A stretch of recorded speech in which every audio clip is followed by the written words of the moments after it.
We'll hear argument next in Case 12-1493, Abramsky versus United States. Mr. Dietz. Mr. Chief Justice, and may it please the Court. In 2009, Bruce Abramsky went to a gun store in his home in Virginia and purchased a firearm. When he did so, he filled out all the required federal paperwork, providing his own name and identifying information and passing a background check. He then traveled to his uncle's home in Pennsylvania and delivered the firearm to a licensed gun dealer there. That gun dealer required Mr. Abramsky's uncle to fill out the exact same federal paperwork and pass his own background check before taking possession of the firearm. But despite doing precisely what Congress established as the process to buy a firearm intending to sell or give it to a lawful gun owner in another state, the government charged Mr. Abramsky with falsely stating that he was the actual buyer of the firearm when he acquired it. And that term, what would happen if two people walk into the gun store? One person hands the money to the other and says, buy me that gun. Yes, Your Honor. Is that not actionable? Your Honor, according to your theory? Your Honor, in the circumstance where there are two lawful gun owners, that is permissible. I think a good way to illustrate that is to consider the government's concession that in that hypothetical, if the two people walked into the gun store and the person looked and said, I'd like that gun, and points to the counter, and then the person What's truthful about saying you're the Please finish what you were saying. I didn't understand what your point was. Yes, Your Honor. And in that circumstance, if the person standing at the counter then says, I'd like to buy that firearm that the person indicated, I'm going to give it to that person, then even the government concedes that in that circumstance, everything about that sale is perfectly lawful, and the buyer can take the gun, hand it to that person standing next to him, who would leave the gun store with the gun dealer and the government having absolutely no idea who that person is or where the gun is going. I'm sorry. So you're saying that in that case, the gun dealer runs the background check on the person who hands the gun dealer the credit card, as opposed to the person who will be the actual recipient of the gun? Is that what you're saying the statute requires? That's correct, Your Honor. I think the government concedes that as well, in the gift circumstance at least. And there's certainly nothing in the Gun Control Act that suggests that Congress was distinguishing between those two circumstances. Well, in the gift situation, but Congress requires certain information from the buyer, whatever that means, right? Yes, sir. The dealer has to record the name of the buyer, right? Yes, sir. And the address of the buyer, and do an instant check on the buyer. Yes, sir. Now, why would this Congress have wanted those things with respect to the person who's just the straw purchaser, and not the person who's actually going to acquire the weapon? The reason, Your Honor, is that this legislation, the way Congress designed it, is not focused on sort of the end point. It's not concerned about where a gun is actually going, who's ultimately going to receive it. What Congress was concerned about was the starting point, because as part of the key political compromise of the Gun Control Act, there were two competing interests that needed to be accommodated. Why would they be concerned about the starting point? Let's say there's a man, Mr. Straw, and he holds himself out as a gun buyer. He puts, a website, he creates a website, he has something in the Yellow Pages under Straw Man, and he says, you want to acquire a gun and you don't want the dealer to record your name and you don't want to have an instant check on you, you come to me. And so these people come to him, and whenever they do, he goes to Joe's gun shop, and with the other person, he says, I want to buy a gun, but this fellow with me is going to do all the talking. So the guy who's with him talks with Joe about different types of guns, costs, and everything. And after that's done, the person who's done all the talking says, now my friend Mr. Straw is going to buy this gun. He gives Mr. Straw the money. Mr. Straw buys the gun. And the dealer writes down Mr. Straw's name for the 15th time that month, his address, does another instant check on it. What sense does that make? Your Honor, I think, and to your first point about why starting points, the reason is because all that Congress wanted is to provide law enforcement with a way to trace the firearm. And if you have truthful, accurate information about the first initial purchaser, the person who walks out of a gun store with a gun in their hand, then law enforcement has that starting point if they need to trace the firearm. I suppose that your answer to what sense it makes is that was the compromise, that there was strong opposition to any gun control law, and the condition was you get the buyer. And you don't make the buyer promise not to give it to somebody else. He could immediately give it to somebody who's unqualified to own the gun, couldn't he? And would that be a violation?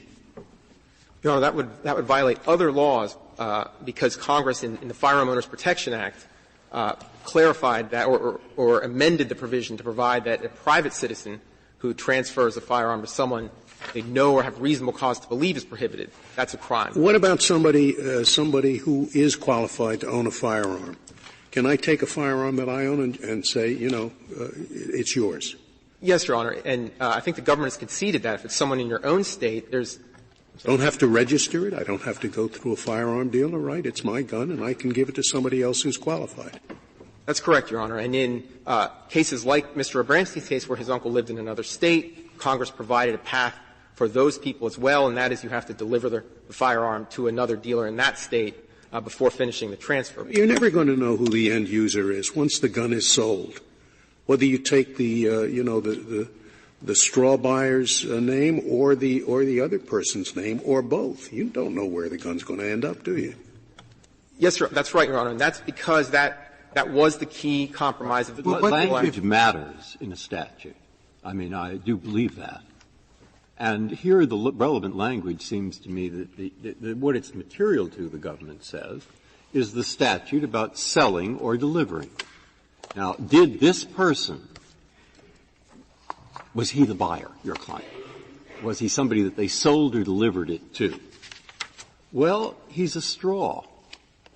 A straw purchaser is someone who doesn't purchase. The person who purchases is the person who uses the straw. Now, you can't say that about a giver. A benefactor who's the beneficiary of the benefactor is not the purchaser. But the straw purchaser is not the purchaser. And it comes from straw bale, where someone else put up the bale. And it was called straw because the people who made a career of that used to wear straw in their shoes. Interesting. But in terms of this case, the straw. He made that. What? No, I didn't. I thought it came from the Wizard of Oz, but it doesn't. The fact is that is where it comes from. I think in every legal context it means someone who is not the real. So who is the real? In this case, it is the person for whom the straw purchased. So we fit that within the language. We can't fit the beneficiary of a gift within the language, and that's the reason for the distinction, and so why not do it that way? With respect, Your Honor, I think that the principle you described of straw men or straw purchases, in the historical context you described it, I don't believe is a criminal context, and we've not been able to find any case in which the criminal law has ever recognized that sort of civil agency law principle that when there is a principal-agent relationship, this fiduciary duty that because the principal controls the agent or the straw man, that everything that the agent does is really an act of the principal.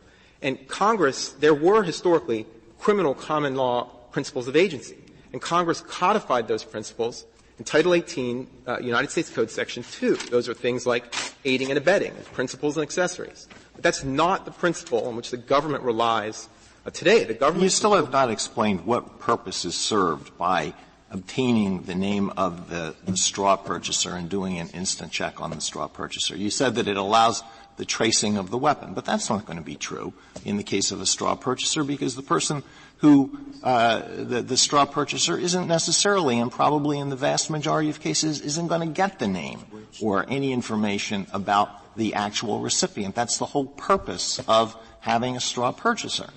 So then what purpose is served by this? It's just meaningless. With respect, Your Honor, I disagree. And the reason is, again, that the intent of Congress in the Gun Control Act was not to trace or track where firearms were going. And so in every case, because private sales have no record keeping or background check requirements, in every case where there's a trace of a firearm, the government has to go all the way back to the beginning. They go to the manufacturer with the serial number and follow the gun through the stream of commerce until they find that gun dealer where the gun was first sold. And then they find the gun dealer, and the gun dealer said, I sold it to Mr. Straw. And then they go to Mr. Straw, and Mr. Straw said, my client took it. Okay, who's your client? I have no idea. He came into my store. He contacted me. I didn't ask his name. He didn't give me his name. And that's the end of it. So no purpose is served by putting down the name, the address, doing the check on the straw purchaser. But, Your Honor, again, Congress understood that that's how the statute worked because, for example — Well, what you're saying is they did a meaningless thing. That was the compromise. They would do something that's utterly meaningless. No, Your Honor. And the reason is consider, for example, a circumstance where instead of buying a firearm with the intent to resell it, 5 minutes after the purchase, walking out of the gun store, a stranger approaches you and says, that's a nice-looking gun. I'd like to buy it from you. It's perfectly legal under the Gun Control Act to sell the gun to that stranger, who then will leave. And again, in the tracing process, the government's trace will stop with that first purchaser.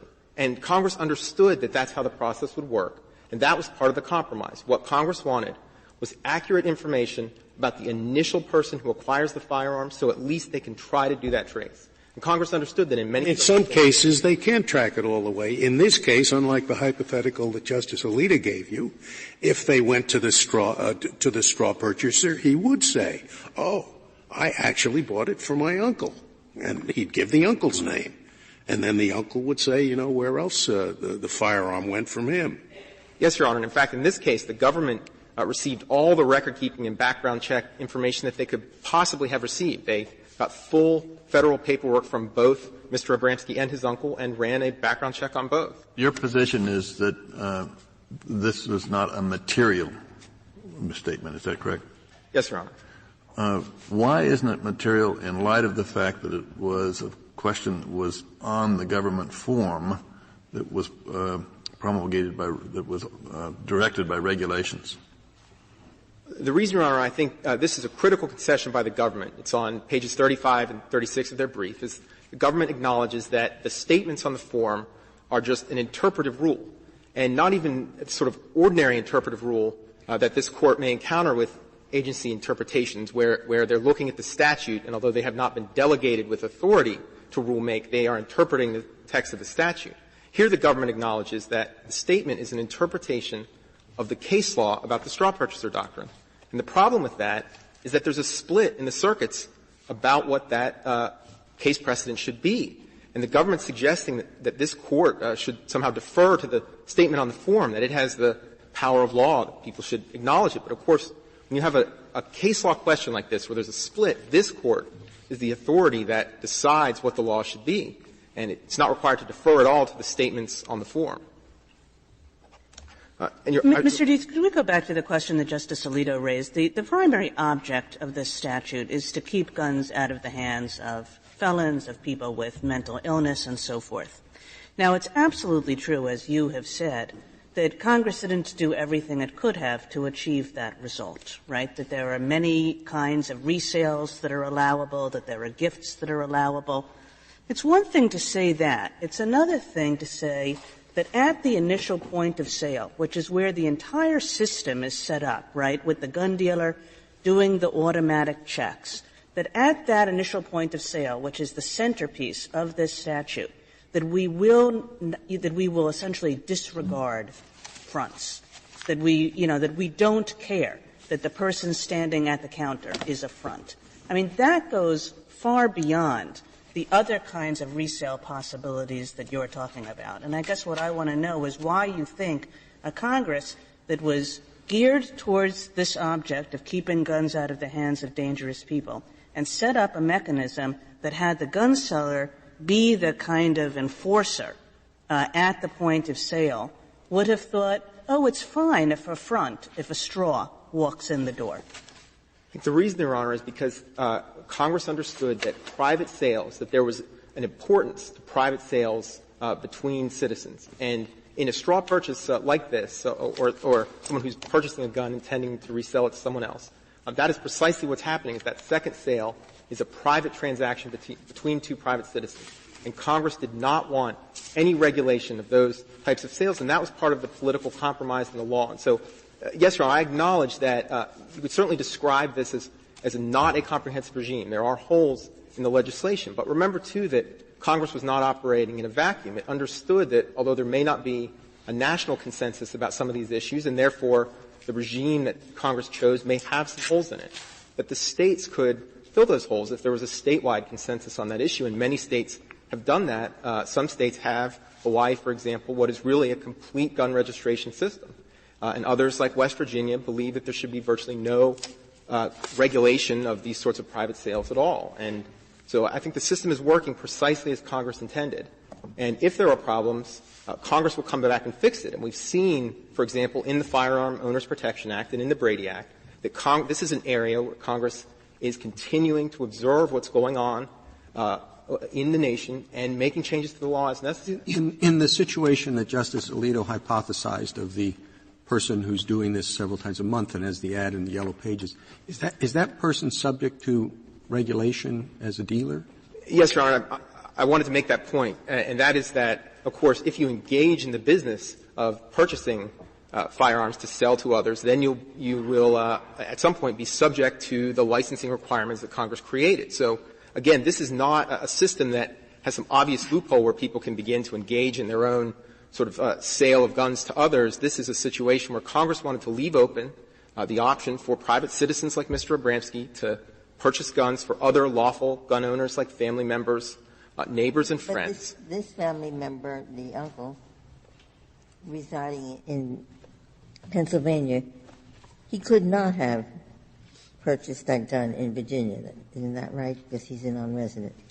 With respect, Your Honor, I disagree. It's true that he could not have walked into the gun store and left the gun store in Virginia with the gun, but he could have purchased it there. Congress created a means in the statute for the gun to then be shipped to a gun dealer in Pennsylvania, and he would have to pick up the gun and, again, fill out the federal forms and undergo a background check at that gun dealer in his home in Pennsylvania. But wouldn't he have to comply with the 552C, which says how somebody who doesn't show up in person can purchase a gun? And none of those requirements were satisfied here. So it seems to me that what you're asking is just an end run around what Congress said. If you're out of state and you want to buy it, this is how you have to do it.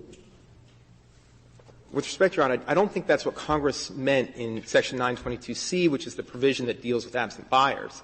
And the concern there was Congress wanted to leave open two paths for gun buyers. One is to physically be present at the gun store and fill out the papers yourself, where the gun dealer, as you're writing your name and age and your height and eye color on the forms, there's a person there looking at you. And there was also an option that Congress provided for people to purchase a gun, for example, by telephone or mail or over the Internet, without ever actually being present, with no person being present in the gun store. And it was in that circumstance that Congress said, we think we need a little bit more record keeping in those cases. So that's why they required the affidavit, for example, and the waiting period to provide extra time for local law enforcement in the background check. But that's not the situation here. Mr. Abramski was physically present at the gun store, and so that provision of the statute is not even implicated here. Another point, Your Honor, is that the plain text interpretation of the statute is one that the agency, ATF, had adopted initially. In 1979, the agency sent a circular to gun dealers that took the precise position that Petitioner is taking here, which is that a purchase of a gun for another lawful gun owner is permissible. And in doing so, the agency said that was an interpretation of the text of the Gun Control Act. What is the government's – I guess I should ask the government, but does the government contend that there are two buyers now, both? Or, is the real buyer the person who sends in the straw man, so that it's only his information that you have to give? Or are there two buyers? Your Honor, I don't know the government's position, but our position is that there is one buyer, and that's the person who's actually paying for the gun, filling out the forms, undergoing a background check, and leaving the gun store with the gun in their hand. And Congress didn't use terms like true buyer or true purchaser, actual buyer, because they were not concerned about the ultimate recipients of firearms or what happens to a gun after it leaves the gun store. The focus of the Gun Control Act is on that initial purchase and making sure that that purchase. What position are you taking here? Are you arguing that it doesn't matter whether it's a straw purchaser or not? A buyer is a buyer is a buyer. It's the person who puts the money down on the counter. Or are you arguing as a backup or as your main point? I don't understand that if it's a lawful buyer, using a straw man, that's not actionable? Yes, Your Honor. We are arguing, yes, that the person who pays for the gun, the person that's there in the gun store and pays for the firearm is the buyer. That is in fact, the term buyer isn't even used in the gun Even if control their act, intent is to sell it to a prohibited person? That's correct, Your Honor. And in those circumstances, again, I think this is an important point, is that Congress provided a number of means to prosecute illegal straw purchasers. And all of those provisions are still available to the government, even if this Court was to disapprove the straw purchaser doctrine in all its applications. Well, if we disagreed with you on the first point about the straw purchaser, would you lose on the ground that Mr. Abramski's uncle could not have lawfully purchased the gun at that store because he wasn't a resident of the state? No, Your Honor, and 2 points there. First, as I mentioned, it would have been possible for Mr. Abramski's uncle to purchase the gun in Virginia. He could have gone to that gun store and say, this is the gun I want, and paid the money. He would have had to go back. The gun would have had to have been shipped to Pennsylvania, and he would have had to take possession of it in Pennsylvania after filling out additional paperwork. But he couldn't have taken possession of it in Pennsylvania. In Virginia. In Virginia. That's correct, Your Honor.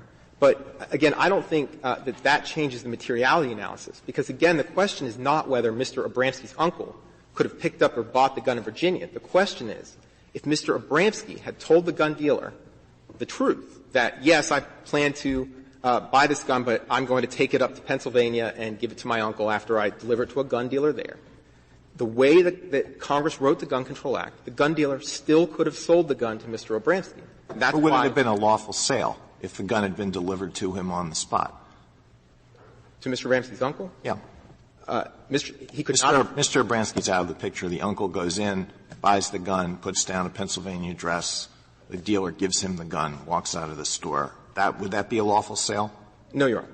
No, Mr. Abramski's uncle could not have bought the gun in another state, taken possession of it. But, again, for the materiality question, the way this Court has described that standard in Cungus is whether if Mr. Abramski had provided truthful information, if that would have been capable of influencing the outcome in that case. Well, in describing what happened here, you said that Abramski went in and then went to Pennsylvania and gave the gun to his uncle.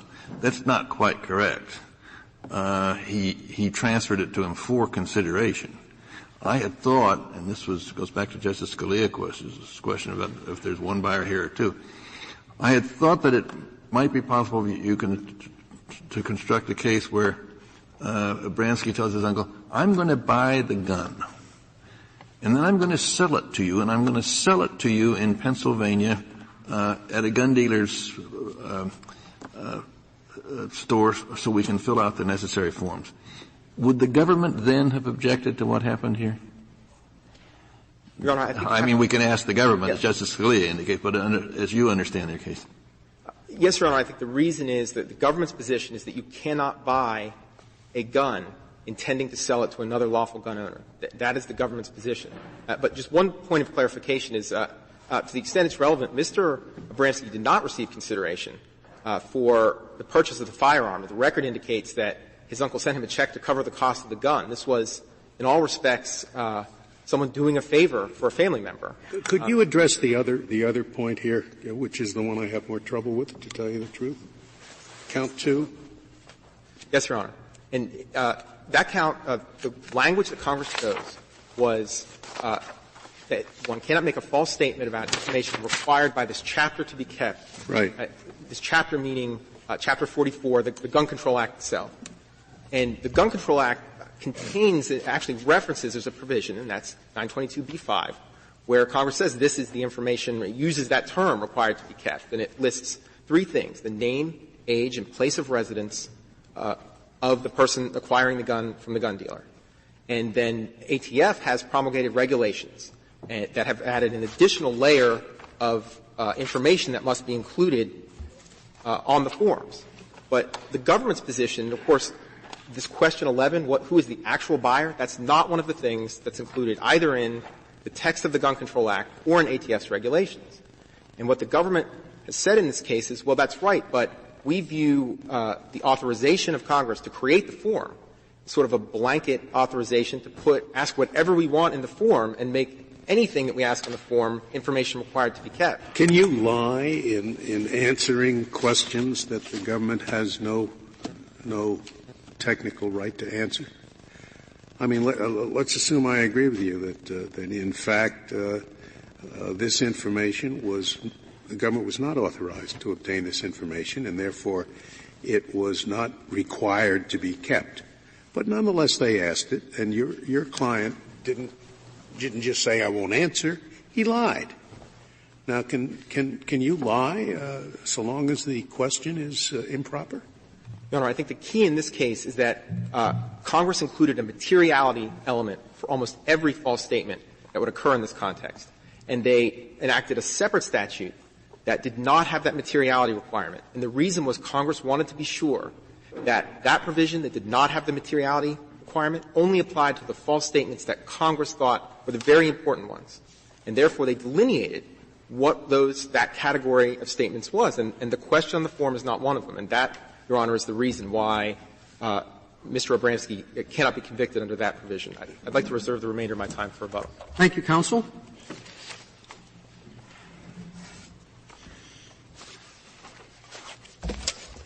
Mr. Palmore.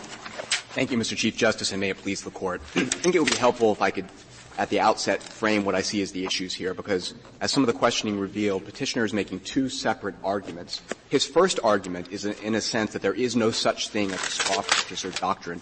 I take that actually as a falsity argument. He's saying, when I answered that I was the purchaser, that was a true statement because I'm the only purchaser who counted for purposes of the statute, because I was the one standing there and I was the one filling out the form.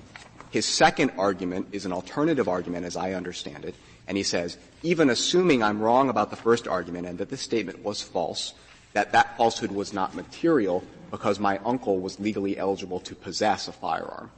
So I'd like to take those two arguments in order. As to the first, are there two buyers, in your view? I think in a sense you could understand there to be two buyers. The buyer who counts under the statute, though, is the actual buyer. Well, what does the person who's buying for somebody else, he has to provide both names or just the name of the real buyer? Justice Scalia, if you hypothesize a situation in which two roommates wanted to buy a firearm together, firearms are expensive, they can't each afford their own, but they want one for personal protection. And if one went into the store and said, I'm buying this firearm for myself and my roommate who's not here, that transaction could not lawfully go forward because the two buyers of the firearm weren't in the store and they weren't physically present and they didn't go through all the statutory screening processes. And both of them had to take possession, right?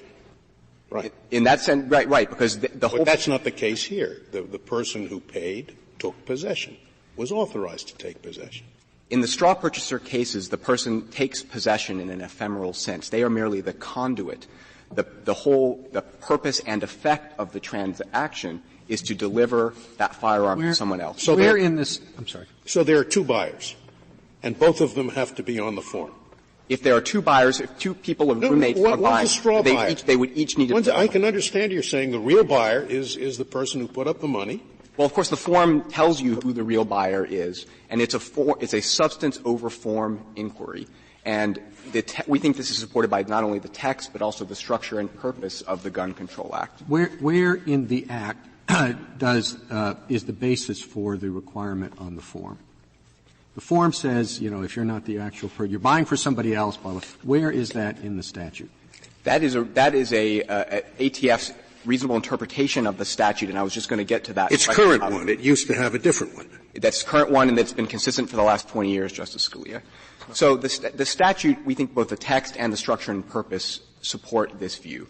The text is most readily identifiable in Section 922A6 itself, which this Court in Huddleston A6? 922A6, which is the count one of the conviction. It's the false statement provision at issue here.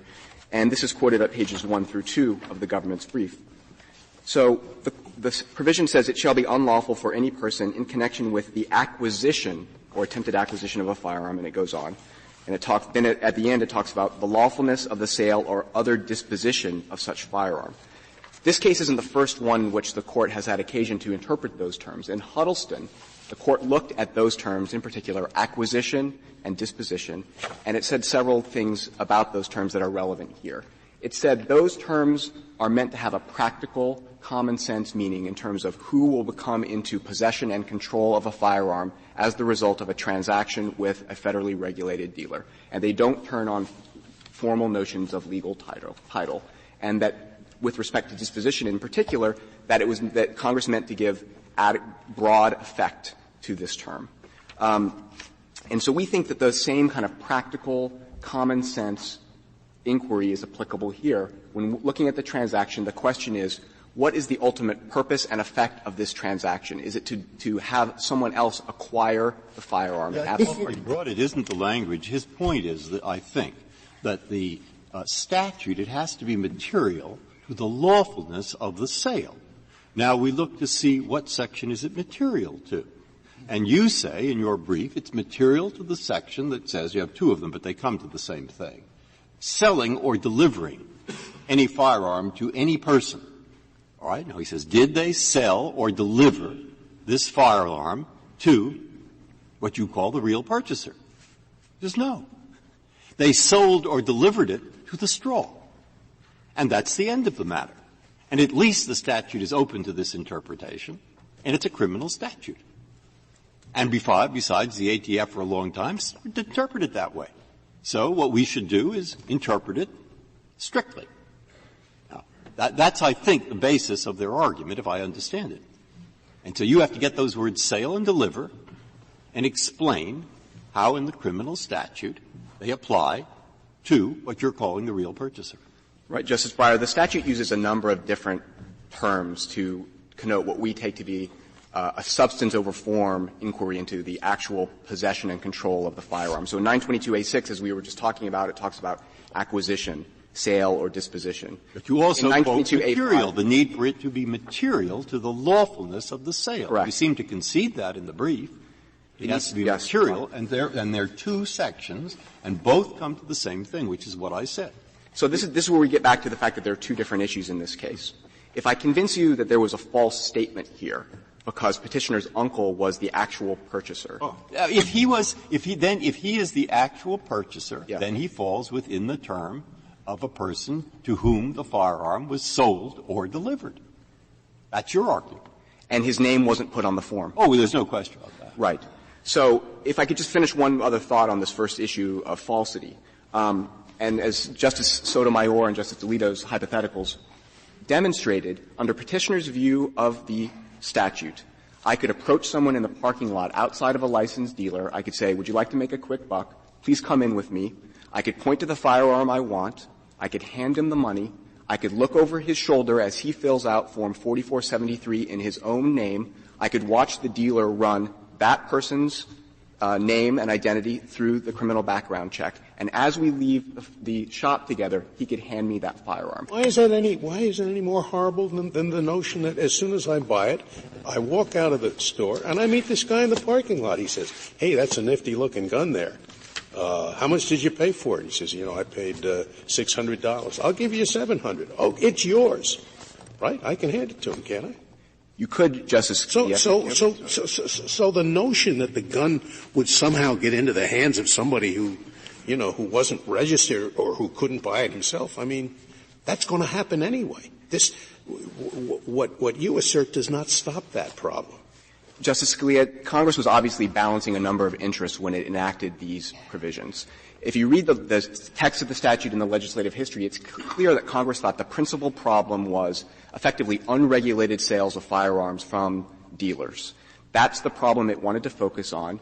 And you're right that it didn't want to go further and intrude on private transactions among unlicensed individuals. It drew a line, but it drew a line at a point where it thought the actual problem was. And that line was up to and including the point of sale. But, Mr. Palmer, when the agency changed its view in 1994, there was no change in the statutory text, was there? There was not, Justice Ginsburg. And at that time, the interpretation was that you committed the offense if you sold, if the person, the true buyer, was an unlawful, a person to whom firearms could not be sold. But if the ultimate possessor was a lawful possessor, then there was no liability. So the statute has to be open at least to either interpretation. No change in the words. The agency read it one way and then later changed its mind and read it the other way. That's right, Justice Ginsburg, and I think that takes us to the second issue here, which is the materiality issue. And I think what happened was that the agency's earlier view of the statute was essentially overtaken by the case law in several respects. And the agency therefore updated its view and has consistently applied that view for the last 20 years. Yeah, but still, look, what I thought was a very good argument on your side is exactly what I said of the narrow interpretation would also apply to a straw man who buys a gun for Al Capone. And so this part of the statute would be virtually worthless. Their response to that is don't worry about that. There are plenty of other provisions that will take care of that. Are there? And if it's so obvious about the Al Capone, why did the ATF decide it their way for 20 years? I mean, how did they get into that? Justice Breyer, I think that the other provisions that Petitioner is referring to is 922D, which makes it unlawful for anyone, licensed or unlicensed, to transfer a firearm to someone in a prohibited category if the transferor knows or has reasonable cause to believe that the person is in a prohibited category. And that is a completely inadequate substitute for what the kind of regulation we're talking here for a variety of reasons. One is the mens rea requirement that I just mentioned. So on my hypothetical involving the parking lot, the straw purchaser doesn't even know my name, much less anything about my background, whether I was dishonorably discharged from the military, whether I had mental health issues, doesn't know anything about me. He has no reason to ask. I certainly have no motivation to tell him. And yet that transaction can go forward, and it'd be very difficult to prosecute that straw purchaser for an illegal transfer if it turned out that I was a felon. Second is the whole purpose of this structure of this statute, especially after it was amended in the early 90s, was to put in place and reinforce a dealer-based regulatory system in which the eligibility of firearm transferees is determined based on a search through a database.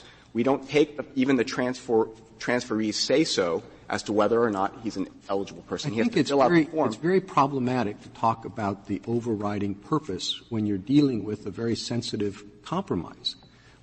There's, as far as I can tell, nothing in the language of the statute that talks about straw men or actual buyers or anything like that. You're right, Your Honor, just as there's nothing in the mail or wire fraud statute that talks about Ponzi schemes. That a Ponzi scheme is simply there wasn't a strong lobby in Congress saying we're the group that supports Ponzi schemes. So maybe it makes more sense to have a broad construction of that provision. This language is fought over tooth and nail by people on the, gun control side and the gun ownership side. And to say, you look at it and say, well, the purpose is this, even though there's no words in the statute that have anything to do with straw purchasers, I think is very problematic. Well, Your Honor, I think we do have a textual argument, which I referred to before, but there's also, it's not just a purpose argument, it's a contextual and structural argument, and it's the one that Justice Alito alluded to in his But you agree that in Justice Alito's example, that person is regulated as a gun dealer, right? At a certain point, a person, if they're operating the yellow pages. Right. If they're operating as a seller of firearms, they would have to register. Well, I amend my hypothetical. So he doesn't put it in the yellow pages and he doesn't put it on the Internet. He just hangs around in the parking lot at Joe's to accommodate people who, and Joe's is near the border, and he wants to accommodate people who may wish to employ him as a straw purchaser. Right. You wouldn't think of prosecuting him, would you? I mean, at a certain point, if the conduct is so pervasive and regular, if he's acting as a dealer, then you might be able to get him on that separate provision. But you're right, before that point, you wouldn't necessarily be able to, and that would be a perfectly lawful conduct. And it's also important to talk, we were talking, Justice Breyer, about before you go on, I wanted to get back to the Al Capone hypothetical. As I understand Petitioner's case here, I don't think he's asserting that if Al Capone If he intended to transfer it to Al Capone, that his statement would not have been material. His position is, since I intended to transfer it to somebody who could lawfully possess it, the statement was immaterial. And my point, Justice Scalia, is that in a straw purchase context, you're not necessarily going to know you're dealing with Al Capone or someone of his record. These are often cases in which people have an ephemeral relationship. They may not even know each other's names. Well, Mr. Palmore, is that right? I thought that Mr. Dietz's argument went beyond what Justice Scalia just said, that for Mr. Dietz, he might be prosecuted under another statute for selling something to somebody he knows as Al Capone, but that he would be, because he was the guy at the counter and he was buying for somebody else, as to this question of material representation, it does not matter whether the ultimate transferee was Al Capone or somebody else. I think that's right, Justice Kagan, and that's his first argument, and what I take to be his main submission is essentially that his statement was true. I think he said that just right up here. It was true, so you don't even get to the materiality question. So that's right.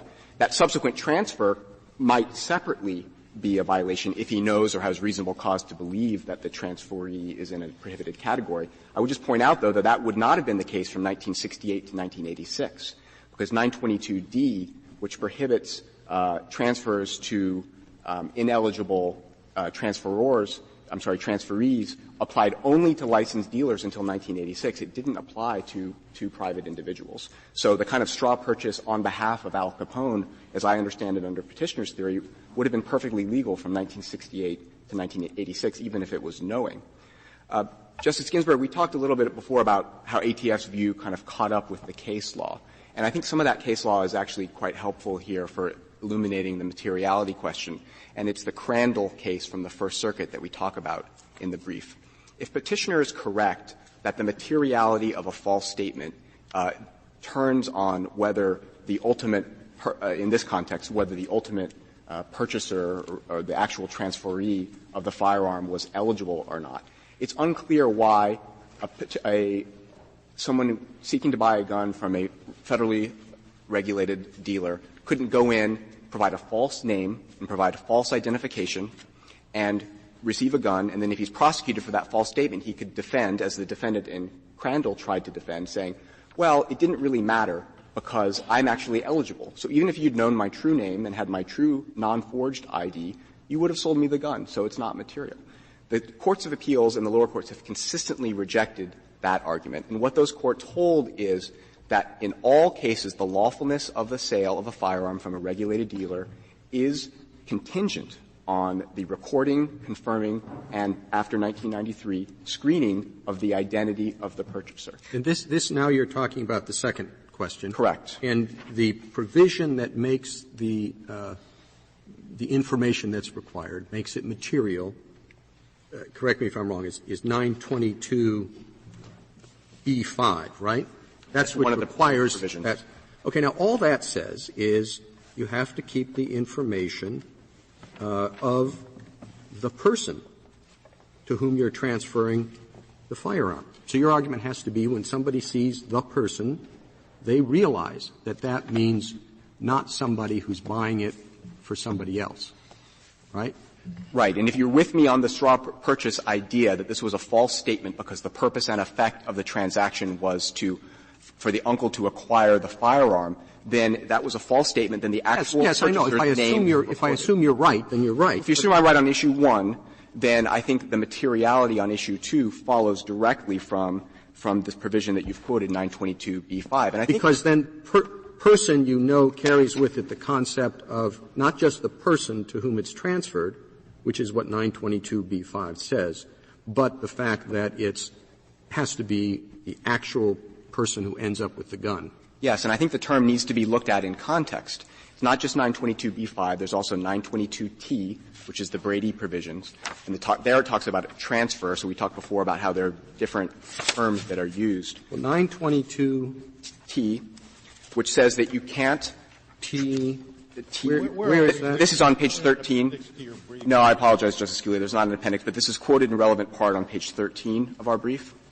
So 922T says that no transfer of a firearm can take place unless the identity of transferee is confirmed with a photo identification, and unless that identity is screened through a database to ensure that that person is eligible. See, I would have thought that if you're right on question 1, 922T just makes this a slam dunk on question 2. And there's a question about whether you're right on question 1. But if you are, T says, look, the dealer is supposed to check the transferee, right? And if we assume that when Congress says the transferee, it's the real transferee, not the fake transferee, the dealer's supposed to check the real transferee. So what does the dealer think is material? I mean, the question is, what does a reasonable dealer think is material? I better know who you are so I can check you. That's material. I think that's right, Justice Kagan. I think that anyone looking at 922b5, Chief Justice Roberts. I can't look at all these things because they're not in your brief. I really resent, especially in statutory cases, not having the statute in front of us. I shouldn't have to flip through your brief to see what page you cite a little snippet from one section of it.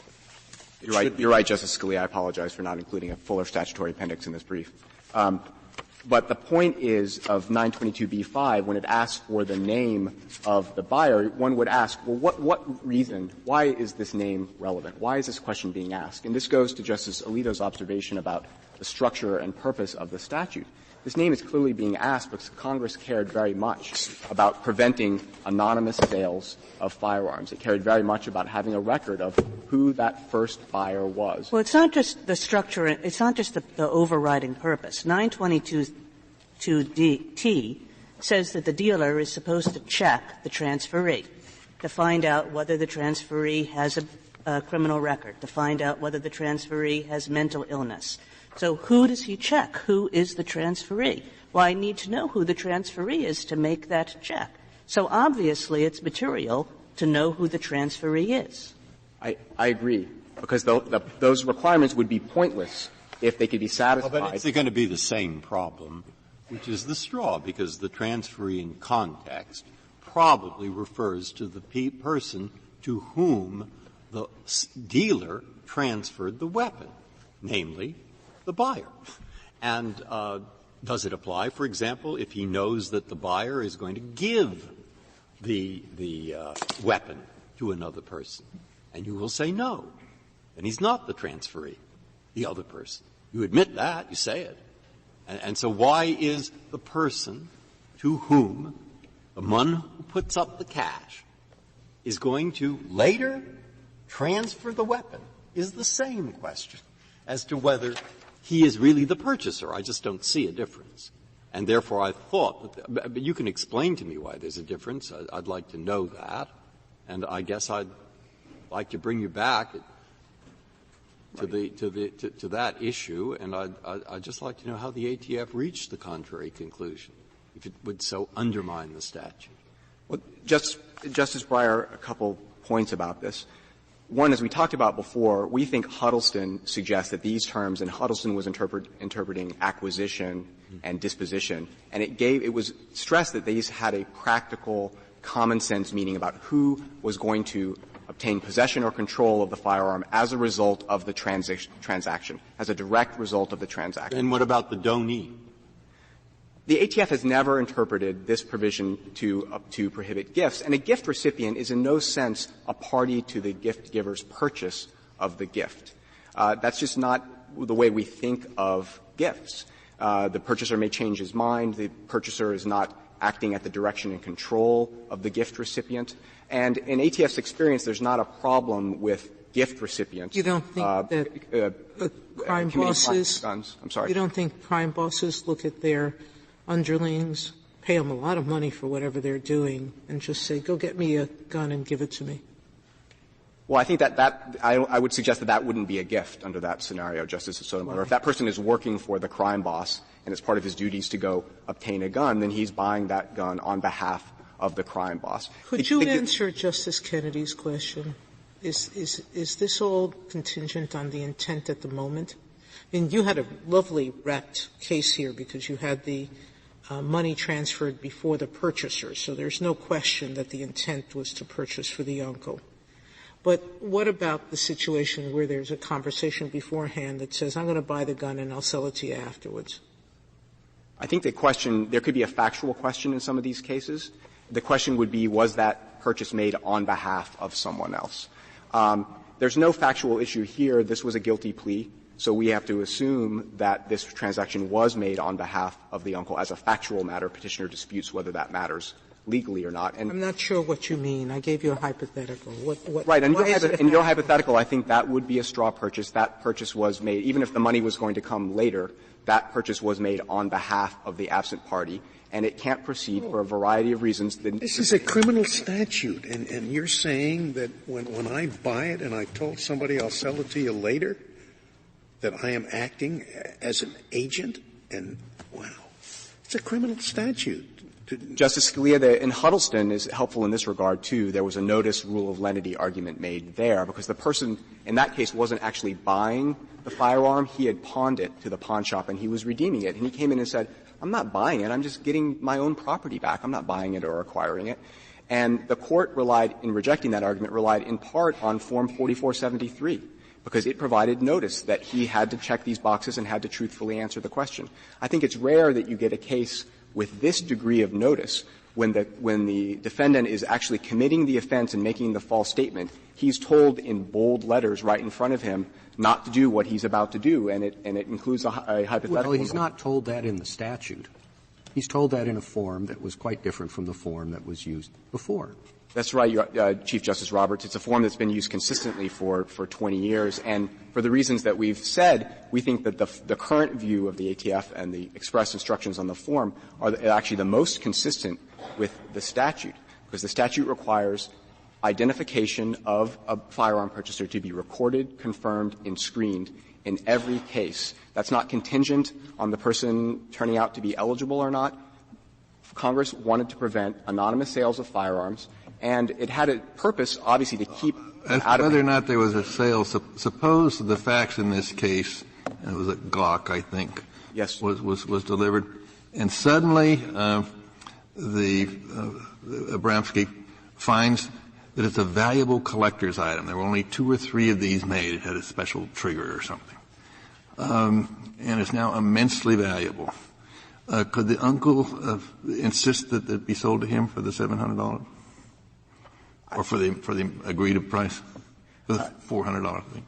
I think it's not clear, Justice Kennedy. There might, well, if it might be a contract. If it isn't, then there wasn't. Then there was a subsequent sale. Right, but of course here there's no subsequent sale because the check was written before. Well, I'm asking about that.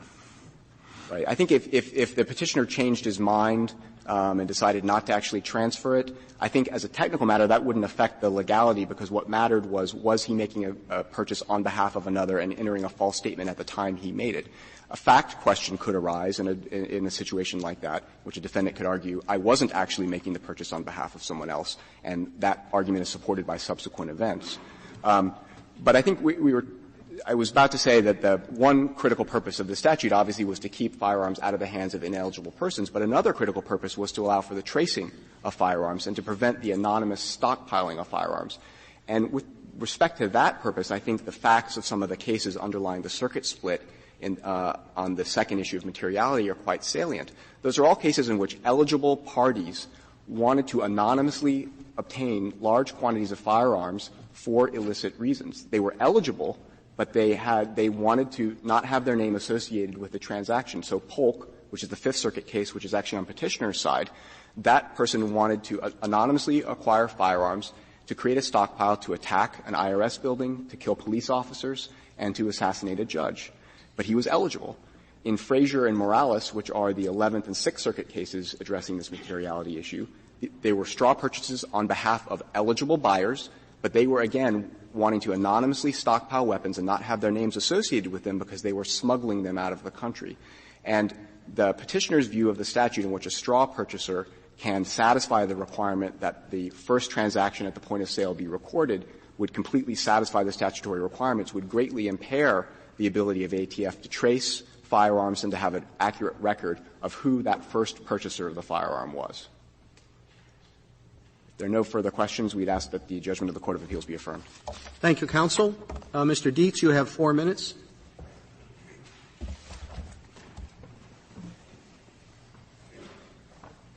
Justice Ginsburg, you asked counsel whether this was a case where there were two interpretations of the statute. Counsel conceded that there were. I think that's an important point because, of course, we're dealing with a criminal statute.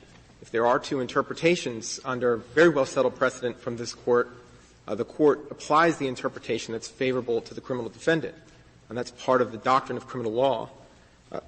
Justice Kennedy, you mentioned the agency situation that existed here between Mr. Abramski and his uncle. And here, I think it's important to note that there wasn't even any consideration. This was truly a purchase. It was just a favor for a family member. And the government, in order to advance this straw purchaser theory that historically came from civil common law, there needs to be a relationship between Mr. Abramski and his uncle that is a fiduciary relationship where Mr. Abramski is required to act in his uncle's best interests at all times. And that, for example, if he left the gun store and someone said, hey, did you just pick up a Glock, I'll buy it for you for $500, that Mr. Abramski could not even enter into that sale without providing his uncle with any money he made from that sale. And there's a complex set of civil agency law principles that apply here that just don't translate to this straw purchaser doctrine as we've described it. And I think that's a fundamental flaw in the government's theory, is that the courts just have never thought through all of the various situations that apply in these fiduciary relationships and how you would apply them to situations where you're just buying a gun for a family member or something of that nature. I also wanted to turn to the gift exception. There's also another exception the government acknowledges, and that's for raffles and contests at charities or political fundraisers. And so in that circumstance, the person who's buying the gun knows that they're giving it to a complete stranger and someone who by random chance wins the right to own the gun. But in those cases, the government says there's no need at the time that you buy the gun to take any steps to ensure there's record-keeping or a background check on that person. And I think that undermines this idea that everyone receiving a gun as it's in the chain from the gun dealer, Congress wants to have a background check. Congress is concerned about providing enough information to allow for tracing and nothing more. And as a final point, Your Honors, I think perhaps the most important point is in this case is if the Court rejects the straw purchaser doctrine as it applies in this case to a lawful gun owner buying for another, there are really no harmful consequences. The government retains a very robust toolbox of criminal statutes to prosecute illegal straw purchasers, those who buy guns to get them into the hands of prohibited persons. And the government will receive accurate, truthful information about that first sale so they can trace firearms when they're used in the commission of a crime. So the only thing the straw purchaser doctrine in this case really accomplishes is to prohibit law-abiding citizens from buying guns for other law-abiding citizens. And that's something that Congress expressly chose not to do. And we would ask this Court to remain faithful to the statutory scheme actually enacted by Congress. If we agreed with you on the second argument, would the government have to prove that the person to whom the straw purchaser transferred the gun was ineligible, or would it be a defense if it was shown that the person was eligible? I think the government would have the burden there, Your Honor, and I think the government has suggested they provide an example of a circumstance where the person who bought the gun was buying it for someone named, I believe, Almanio, who they had no idea who that was. But yes, in that circumstance, the government would need to prove that that person was prohibited. But I think in circumstances like that, where you're buying guns for someone you don't even know who that person is, the government may well have evidence in that case that you either knew or had reasonable cause to believe that that person was prohibited from possessing a gun. Yeah, but the other purpose that they said this provision has is to get gun dealers to run checks. And you can't run a check if the name isn't there. That's right, Ron. And of course, you can't run a check on someone who wins the gun in a raffle or. Yeah, but the other problem, we're back to the language. They say your client, falls within the language, and you say he doesn't. You say, all right, great. Forget it. Thank you. Thank you, counsel. Case is submitted.